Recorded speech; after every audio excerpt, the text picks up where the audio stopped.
Glad to be back. Yeah, very much so.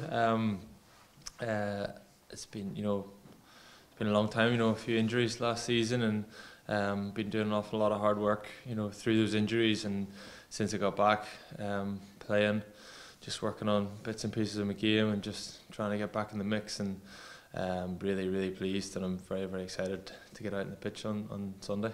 Is there any way that the fact that the Six Nations has come through soon after the Rugby World Cup that it's not as big an event as maybe it normally is?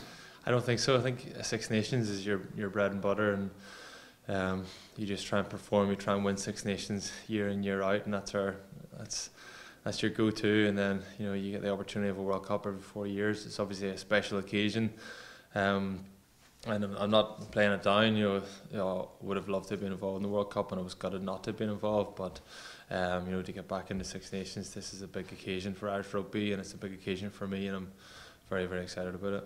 So what's the mindset from your perspective, the fact that you were initially left off the World Cup panel and then back in again for the Six Nations? I mean, is it easy just to draw a line under that and get back involved, or is there any kind of mental hangover from that? No, I don't think so. I think I in no way do I begrudge any decisions made about the World Cup. For me, I just had a couple of setbacks towards the end of those.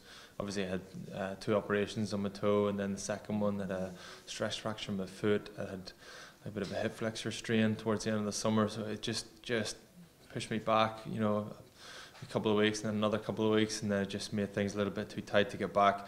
Sure, I got back playing rugby, but I didn't feel like I was back performing the way I'd left off before the 2 injuries. So for me, it makes sense in a lot of ways.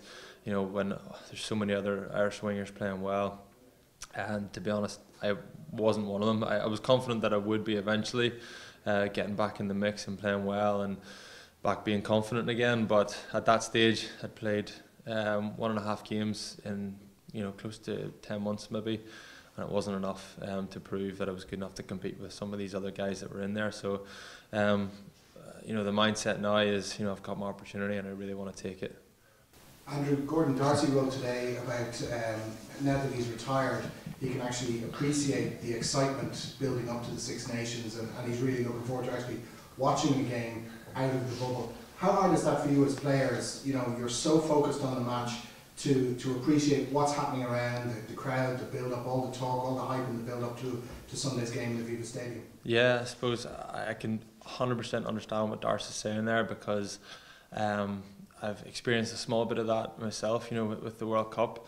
Whenever you're not involved, I'm maybe a little bit nerdy like that, where I actually love watching rugby. I love European weekends. Obviously, I have a child now, so don't get the opportunity to sit in my arse watching rugby from Friday to Sunday. But I'm a little bit nerdy like that. I enjoy watching rugby.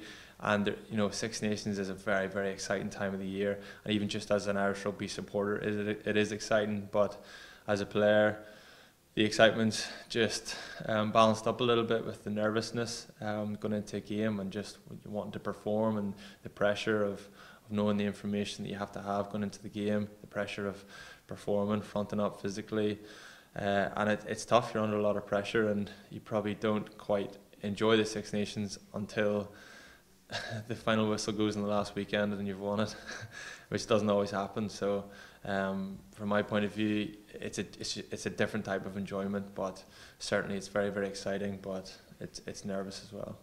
You're closing in on 60 caps now, and 26 of those in the Six Nations.